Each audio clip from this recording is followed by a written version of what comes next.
नमस्कार, आप देख रहे हैं खबरी चौक। नमस्कार, मैं हूं अंचल ओझा और आप देख रहे हैं खबरी चौक।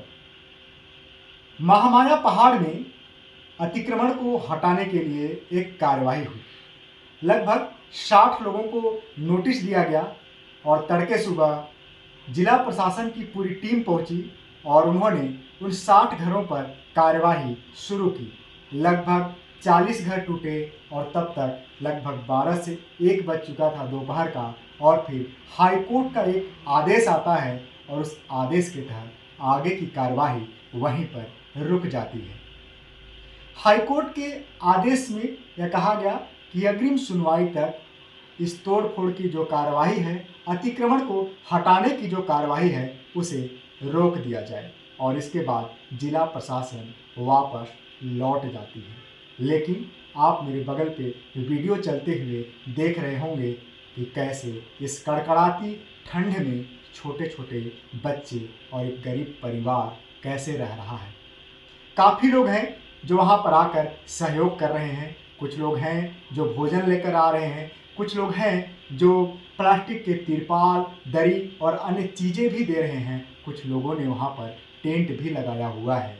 लेकिन क्या कोई प्रशासन, क्या कोई सरकार इतनी निष्क्रिय कहें या फिर इस तरह से हो सकती है कि मानवता को लेकर उनमें कोई सूध लेने वाला ही न हो।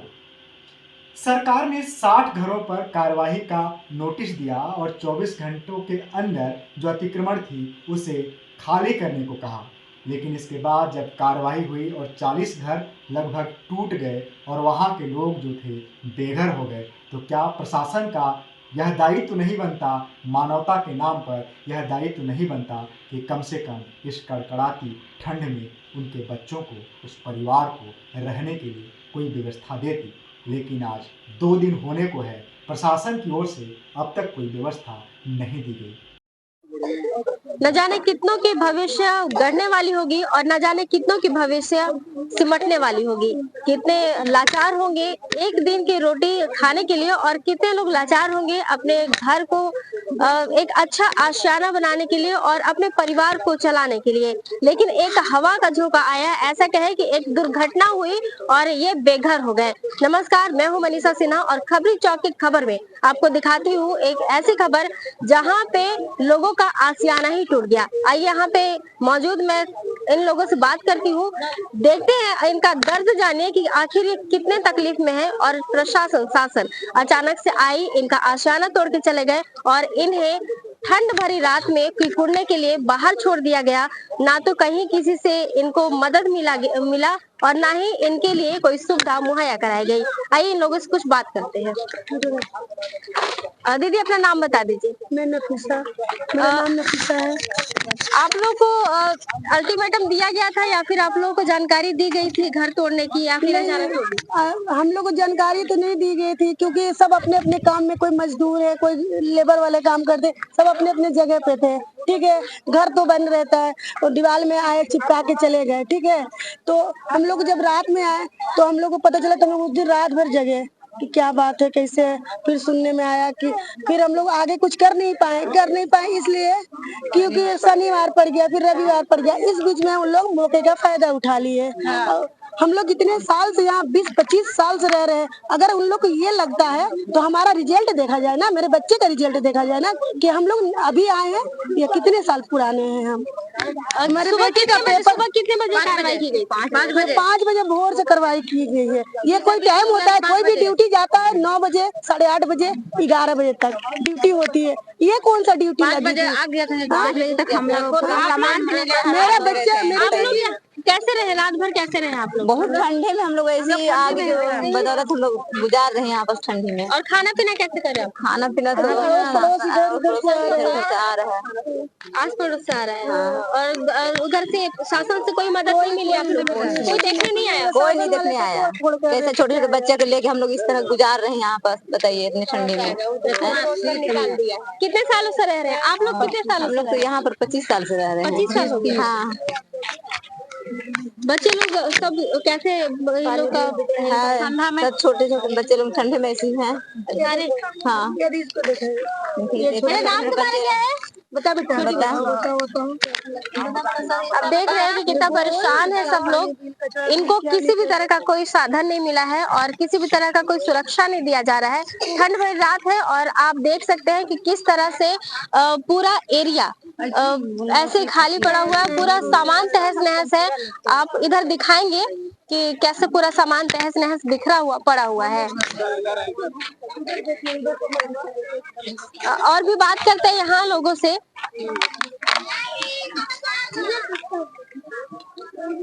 अपना परिचय बता दीजिए। जी, मेरा नाम इजहारुल हक है। आप लोग यहाँ कितने सालों से रह रहे हैं? ये तो समथिंग मेरा यहाँ 2000 सन से पूरा घर है। और ये अचानक से तोड़फोड़ हुई है, इस पे आप क्या कहेंगे? इस पे यही कहेंगे कि जैसे बस इनको घर के बदले घर और कुछ मुआवजा का सहयोग करे, जिनको यहाँ रहने के लिए बहुत तकलीफ हो रही है। शासन से आप सिर्फ घर मांगने था? हाँ, घर के बदले घर। अभी जिस तरह से जैसे अभी आज हम लोग गए थे कलेक्टर के पास, तो वही धारा 144 के लगने के कारण से बातचीत नहीं हो पाई, तो निराशा से अभी तुरंत वापिस आए हैं। Thank you. इधर आएंगे आप थोड़ा। माता जी से पूछ सकती हैं। माता जी अपना नाम बता दीजिए। रबिया बेबी नाम है। कितने साल से यहाँ पे रह रहे हैं आप? 20 साल से 25 साल से। 25 साल से रह रहे हैं। हाँ, घर तोड़ने का आया था? यहाँ पता घर नहीं चला था, अचानक नहीं, अचानक टूटा है। अब बाकी हम लोग नहीं जाने कि कब टूटा, नहीं टूटा, एक बाई एक नान के तोड़ दिए और कितना सामान भी बर्बाद हो गया। आप लोग जो जमीन जो जिस घर पे रह रहे थे, वो जमीन आप खरीदे थे? नहीं, कब्जे के था, मैंने दूसरा से खरीदे थे। दूसरा से खरीदे थे? हाँ, ऐसी मैंने इधर ये खरीदे नहीं है, मतलब जैसे हम लोग महल। अच्छा, ठीक है। सब तोड़ फाड़ के रख दिए। लोग झोपड़ी बना के। हाँ, हम लोग ऐसे कमा खा रहे हैं, किसी तरह से अपना गुजारा कर रहे हैं, क्या करें। साधन दे दे, पानी। लोग परेशान हैं, हैरान हैं। प्रशासन के इस करतूत को लेकर लोगों से सवाल कर रहे हैं कि हमने तो 2-2.5 डिसमिल ही कब्जा किया था, सरकार को तोड़ना ही था, इस अतिक्रमण को खाली करना ही था, तो कोई जगह तो दे देती। बिना जगह दिए, बिना कोई व्यवस्था के इस कड़कड़ाती ठंड में लोगों को बेघर करना क्या वाजिब प्रतीत होता है। इसी बीच छत्तीसगढ़ के एक मंत्री ने अपने सोशल प्रोफाइल एक्स पर और फेसबुक पर एक ट्वीट किया है। सरगुजा के प्रभारी मंत्री भी हैं और छत्तीसगढ़ के वित्त मंत्री भी हैं, जो सरकार बनने के बाद लगातार विवादों में बने भी हुए हैं।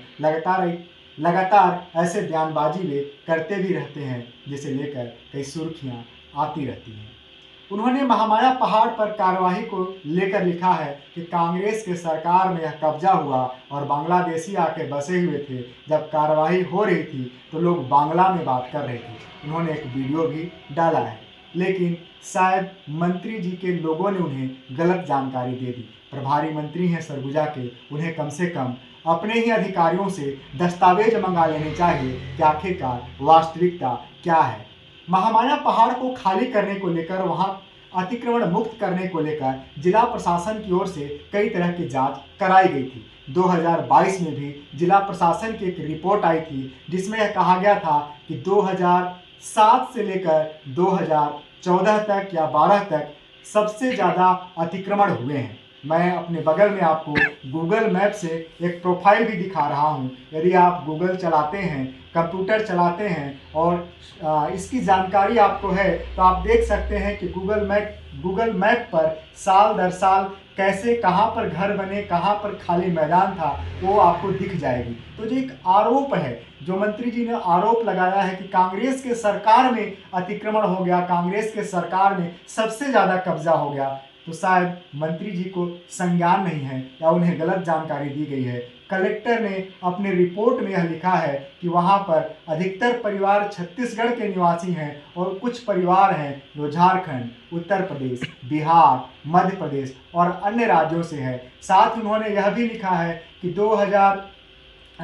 मेरे को ध्यान नहीं आ रहा है, 2009 या 10 है, 2009-10 से लेकर 14 तक, 12 तक वहां पर सबसे ज़्यादा अतिक्रमण हुआ है। तो मंत्री जी को कम से कम इसे सुधार लेना चाहिए कि बांग्लादेशी का आरोप लगाकर, कभी रोहिंग्या का आरोप लगाकर केवल लड़ाने की राजनीति नहीं करनी चाहिए।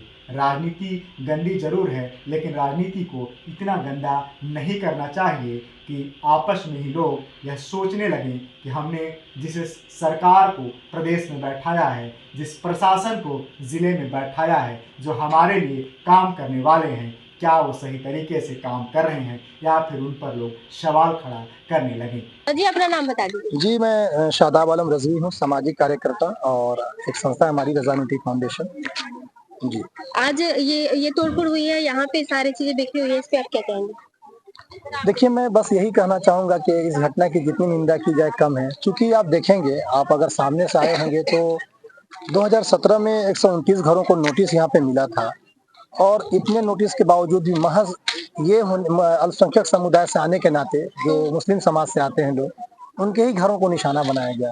कहीं न कहीं ये दुर्व्यवहार है और प्रशासन ने अपनी बल का दुरुपयोग करते हुए यहाँ पे कार्रवाई की और बुलडोज़र की कार्रवाई करते हुए 34 घरों को यहाँ पे ज़मींदोज़ कर दिया गया। और आज आप देख रहे हैं कि इस कैंपस के अंदर छोटे-छोटे बच्चे बिलख रहे हैं, महिलाएँ हैं, लोग हैं, कहाँ जाएँगे, कहाँ जीवन यापन करेंगे? अभी तक इनका कोई सहारा नहीं है, कोई सपोर्ट नहीं है, कोई ज़रिया नहीं है।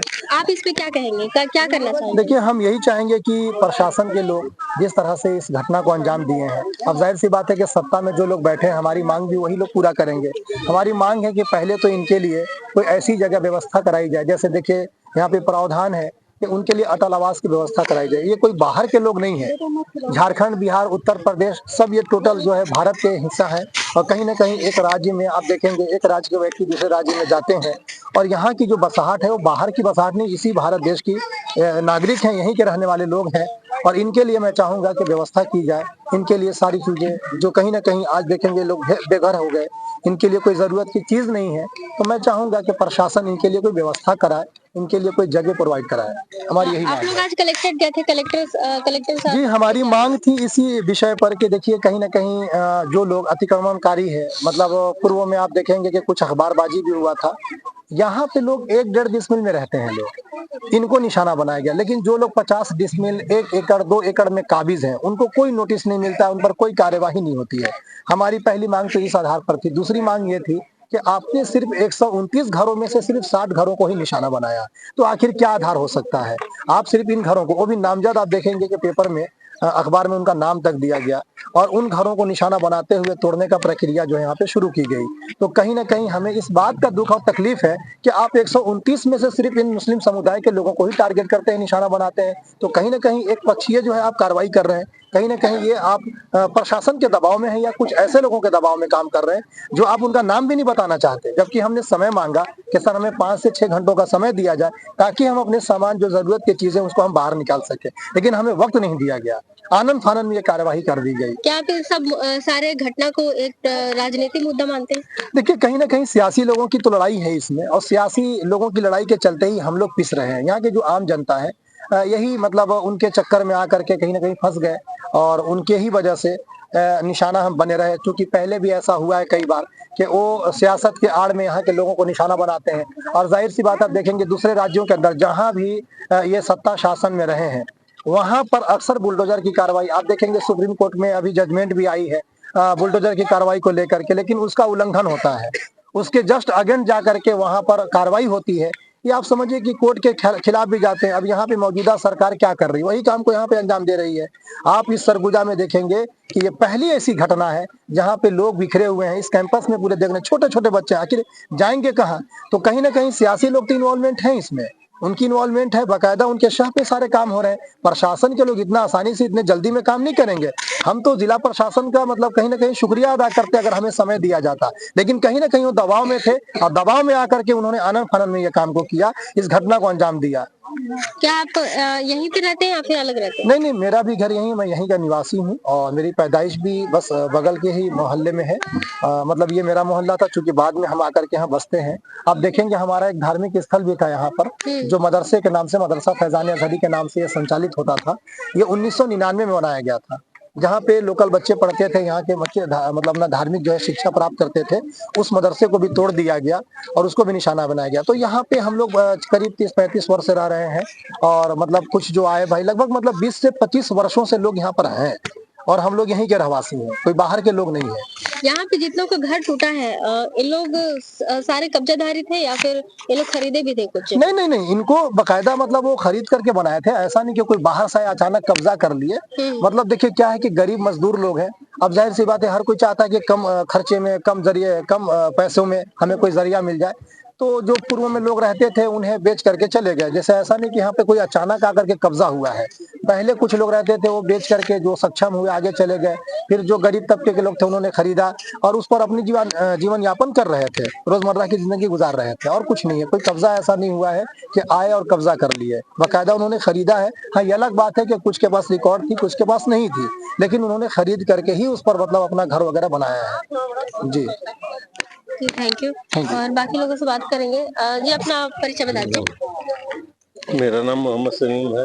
आप आपके यहाँ जो आपका भी घर टूटा हुआ है? नहीं, हमारा घर नहीं टूटा है, हमारे सब पड़ोसी हैं। अच्छा, पड़ोसी है तो आप यहाँ पे आए हुए हैं लोग। हाँ। आप क्या कहेंगे? कहूँगा यही कि यहाँ जो हुआ है ये ठीक नहीं हुआ है, प्रशासन जो भी किया है ये ठीक नहीं किया है। सब गरीब तबके के लोग हैं, ये ठंडी के मौसम में ऐसा करके इन लोग के साथ दुर्व्यवहार किया गया है। प्रशासन को इसको देखना चाहिए। अंसारी है। क्या कितने क्लास में हो आप? मैं पढ़ाई नहीं करता हूँ, मैं काम करता हूँ क्या काम बिल्डिंग का।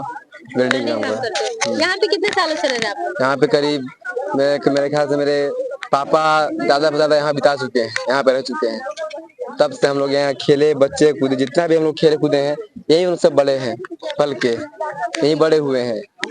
आज हम लोग इतना दिन से रह रहे हैं, हमारा घर है यहाँ पे, रहने बहने के लिए सब जगह थे, जिस हम लोग रह रहे थे।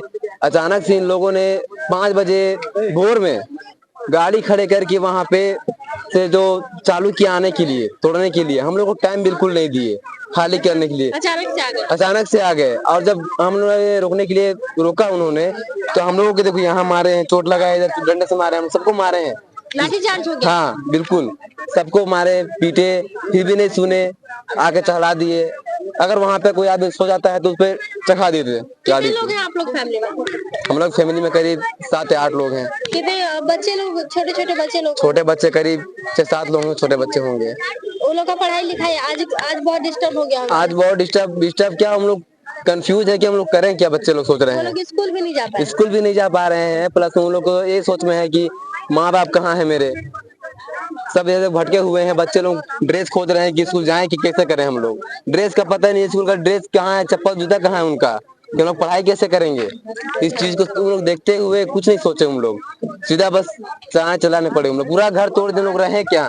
प्लस यहाँ पानी, यहाँ भोर है, ठंडा है, दिन है, बच्चा वहाँ रो रहा है, ठंड लग गया, तबीयत खराब हो गया। गरीब लोग हम लोग कहाँ जाएंगे, इनका हमको जवाब चाहिए, कहाँ जाएंगे। और वहाँ भी तो फायर्स में बसे हुए हैं हिंदू लोग, पूरे पहाड़े बसे। हमारी तरफ क्यों किया गया है सब चीज, थोड़ा क्यों किया है। हम मुस्लिम कास्ट के, इसलिए हमारी तरफ वो किया है, जोर दिया गया है। आप ये कहना चाहते हैं कि हिंदू और मुस्लिम कर रही है? हिंदू और मुस्लिम कर रही है सरकार, बिल्कुल कर रही है। क्यों कर रही है, क्योंकि ज्यादा से ज्यादा मुसलमान है।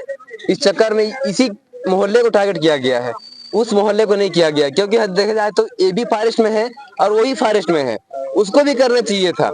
सबसे पहले वहां से स्टार्टिंग करते, फिर इधर के आते, वो होता। मगर उन लोगों ने उनको छोड़ के पहले हमारे तरफ किया, ये गलत है ना। आज कलेक्टर के पास गए थे, क्या बोला कलेक्टर? उन्होंने कहा कि 4 से लागू है, कोई नहीं सुनेगा। कलेक्टर पीएम कोई भी नहीं सुनेगा। अभी जब खत्म हो जाएगा उसके बाद ही सुनेंगे। अब बाकी हमारे बाबा भी हैं, वो बताएंगे वो क्या बात की वहाँ पे, क्या नहीं की, वो बताएंगे उसके बारे में। सफी अहमद भैया जो भी हैं, इन्हीं सब बात करेंगे इनके बारे में। और मैं ये कहूंगा कि उनसे मेरे को ये है कि इन तोड़ने का वजह क्या है।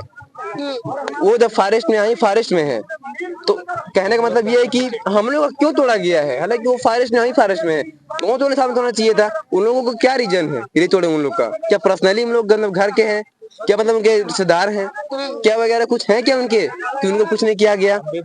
हम भी वोट दे रहे हैं, हमको भी वोट देते हैं, उन लोग वोट देते हैं, जो उन लोग करते हैं हम भी उन लोग भी करते हैं, है ना। मगर फिर भी हमारे घर को तोड़ दिया गया इस तरफ का। एक बार उस जिस वहां से लोग करते हैं, वोट देते हैं, कोई देखने तक नहीं आया है, कोई पूछने नहीं आया कि यहाँ पे क्या है क्या नहीं है, किस तरह से लोग यहाँ पर रह रहे हैं। ठंडी है, कैसे रह रहे हैं, खाने पीने भूखे प्यासे कैसे कैसे करके रह रहे हैं, तो कहाँ जाएंगे ये लोग।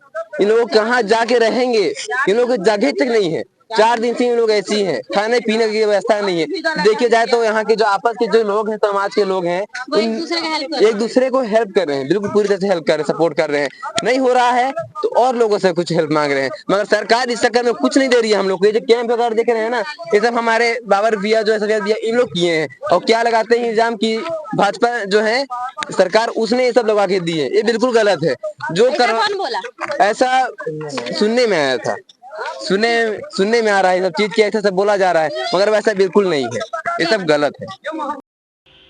महामाया पहाड़ पर जो कार्रवाई हुई है उसे लेकर कल से चर्चा है, कई तरह की चर्चा है और कहा जा रहा है कि यह एक टारगेट तरीके से की गई कार्रवाई है। क्या जब अतिक्रमण होता है तो प्रशासन आंखें मूंदे सोते रहती है? क्या प्रशासन के मन में या प्रशासन के जो लोग हैं उनमें मानवता नाम की कोई चीज़ है भी या नहीं? ठंड में बच्चे कुड़कुड़ा रहे हैं, पूरे सामान उनके बिखरे हुए हैं, बच्चे स्कूल नहीं जा रहे हैं, बच्चे अब सोच रहे हैं कि उनका भविष्य क्या होगा, उनके माता पिता यह सोच रहे हैं कि उनके बच्चों का भविष्य क्या होगा। मैदान में यूं ही कुछ छोटे छोटे टेंट लगे हुए हैं, कुछ लोगों ने तिरपाल से अपने सामानों को ढककर उसे सुरक्षित किया हुआ है। कुछ लोग दूसरे जो लोग खाना लेकर आ रहे हैं उससे खाना लेकर अपने बच्चों को खिला रहे हैं। कुछ लोग अन्य व्यवस्था ढूंढ रहे हैं कि आगे हम और क्या कर सकते हैं। प्रशासन को सोचना चाहिए, सरकार को सोचना चाहिए कि सुशासन किसे कहा जाता है। अतिक्रमण मुक्त करना सही है, अतिक्रमण मुक्त करना भी चाहिए, पहाड़ों को बचाना भी चाहिए, पर्यावरण को बचाना भी चाहिए, संरक्षण और सुरक्षित रखना पर्यावरण को हम सब की जिम्मेदारी है, लेकिन मानवता को जिंदा रखना भी हम सब की जिम्मेदारी है। यदि सरकार ने वहाँ पर अतिक्रमण को मुक्त किया तो सरकार को यह भी चाहिए था कि जब तक उनकी कोई व्यवस्था नहीं हो सके 6 महीने साल भर के लिए कोई ऐसी व्यवस्था बना देनी चाहिए जिससे कि वह परिवार जो बेघर हो गया है, छोटे छोटे बच्चे जो कि कड़कड़ाते ठंड में परेशान हैं, हैरान हैं कि हम कहाँ सोएंगे, हम कहाँ खाएंगे, उनके लिए कोई ना कोई व्यवस्था तो बनानी ही चाहिए।